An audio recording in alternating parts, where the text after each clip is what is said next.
Assalamualaikum warahmatullahi wabarakatuh. Salam sejahtera untuk kita semua. Om Swastiastu, Namo Buddhaya, salam kebajikan. Pada kesempatan kali ini, kami dari kelompok 3 kelas 11 IPS 4 akan mempresentasikan mengenai dampak Perang Dunia I terhadap dunia. Namun, sebelum kami mulai menjelaskan, izinkan kami untuk memperkenalkan diri terlebih dahulu. Nama saya Ahmad Rais Rashid, nomor urut absen kedua. Saya Arifa Ajda Kamila, nomor urut 7. Perkenalkan, nama saya Ayuska Fasyantika Putri dengan nomor absen 9. Saya Amor Raffi Utomo, nomor urut 13. Nama saya Muhammad Aprina Putra, nomor absen 25.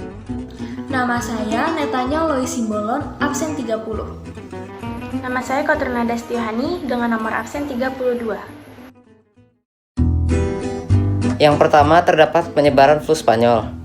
Wabah ini disebut flu Spanyol karena pertama kali diberitakan terjadi di Spanyol pada Maret 1918, di mana pandemi cepat menyebar menjelang akhir Perang Dunia Pertama. Flu Spanyol bertahan selama kurang lebih 2 tahun.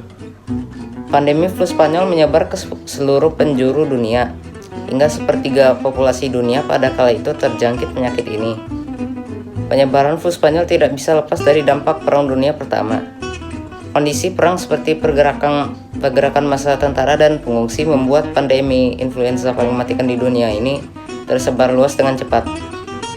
Meski menelan banyak korban jiwa, wabah ini berhasil membuat terbitnya perjanjian perdamaian dalam Perang Dunia ke-1 karena terlalu banyak tentara yang meninggal. Woodrow Wilson merupakan Presiden Amerika Serikat ke-28 sekaligus tokoh di balik lahirnya Liga Bangsa-Bangsa. Organisasi ini terbentuk lewat Konferensi Perdamaian Paris di tahun 1919 setelah Perang Dunia I berakhir. LBB yang beranggotakan 42 orang memiliki tujuan untuk mewadahi kepentingan bangsa-bangsa sekaligus menjaga perdamaian dunia. Ada 4 prinsip yang dituangkan dalam Konferensi Perdamaian Paris. Yang pertama adalah demi keamanan bersama. 2. Penyelesaian konflik internasional. 3. Diplomasi terbuka. Dan yang terakhir, pengurangan penggunaan senjata. Yang ketiga adalah munculnya negara-negara baru seperti Rumania, Cekoslovakia, Polandia, Finlandia, Hungaria, dan Yugoslavia. Sebagai akibat langsung dari perang, Jerman, Austria-Hungaria, Rusia, dan Kekaisaran Ottoman terhenti eksistensinya. Perjanjian Saint-Germain-en-Laye pada tanggal 10 September 1919 menghantar terbentuknya Republik Austria yang terdiri dari wilayah negara Habsburg berbahasa Jerman yang sudah dipangkas.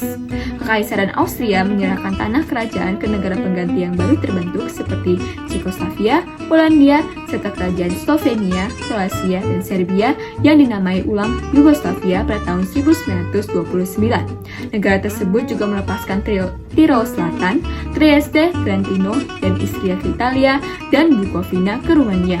Sebuah prinsip dari perjanjian tersebut melarang Austria untuk mencampuri kemerdekaan negara-negara yang baru terbentuk. Pembatasan ini secara efektif menghalanginya untuk melakukan unifikasi dengan Jerman, sebuah tujuan yang sudah lama diidam-idamkan oleh para pan-Jermanis dan tujuan yang selalu ingin diwujudkan oleh Adolf Hitler yang merupakan kelahiran Austria dan Partai Sosialis Nasionalnya, yaitu Nazi. Selanjutnya adalah terjadinya krisis ekonomi dunia.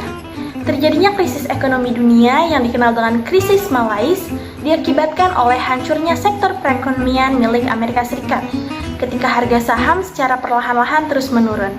Puncaknya terjadi pada 24 Oktober 1929 ketika terjadi pelepasan saham-saham secara masif sehingga hari itu dikenal dengan istilah Black Thursday. Menghambat perdagangan internasional. Dampak dari kehancuran ekonomi mengakibatkan bea masuk yang tinggi sehingga menghambat bahkan menghentikan perdagangan internasional. Selanjutnya adalah dampak Perang Dunia I bagi Indonesia di bidang sosial, politik, dan ekonomi. Yang pertama kita bahas di bidang sosial dan politik. Kemenangan negara demokrasi seperti Perancis, Inggris, dan Amerika Serikat terhadap Kekaisaran Jerman, Austria, dan Turki Utsmani berhasil menenggelamkan eksistensi sistem pemerintahan aristokrasi kerajaan. Tertera dalam buku Sejarah Indonesia Modern 1200-2004 pada tahun 2005, karya MC Rickleff. Perang Dunia I pada tahun 1914 sampai 1918 menandai dimulainya zaman kegiatan politik yang bergejolak di Indonesia. Lalu, lanjut ke poin kedua di bidang ekonomi. Dampak Perang Dunia I sangat dominan di sektor ekonomi Indonesia.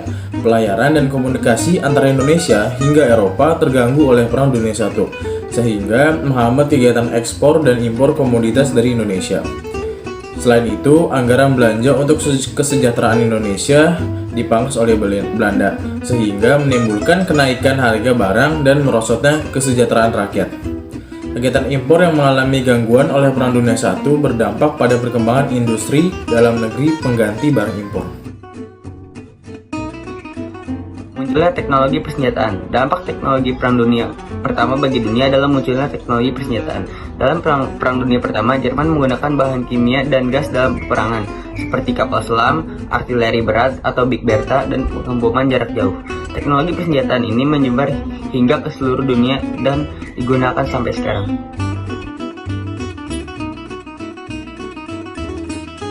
Akibat Perang Dunia Pertama munculnya pertentangan kelas, yaitu pertentangan antara kaum majikan atau kaum pemilik modal dengan kaum buruh atau kaum proletar atau rakyat jelata, yang akhirnya melahirkan paham materialisme.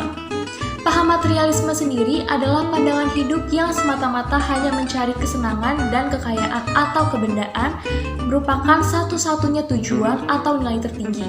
Materialisme juga mengesampingkan nilai-nilai rohani. Bahkan materialisme tidak mengakui adanya budaya imaterial atau adanya Tuhan.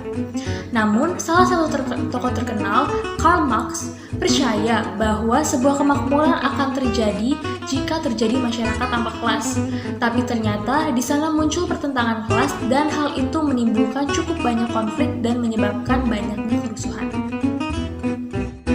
Perang Dunia Pertama memberi banyak dampak bagi negara-negara di seluruh dunia. Efek ini banyak mengacu pada kerugian dan perubahan yang bahkan kita bisa saksikan hingga kini. Perang Dunia Pertama juga membantu memunculkan rasa nasionalisme di Eropa Tengah dan Timur yang akan menjadi dasar bagi Perang Dunia Kedua. Sekian presentasi dari kelompok kami. Mohon maaf apabila terdapat salah kata. Wassalamualaikum warahmatullahi wabarakatuh.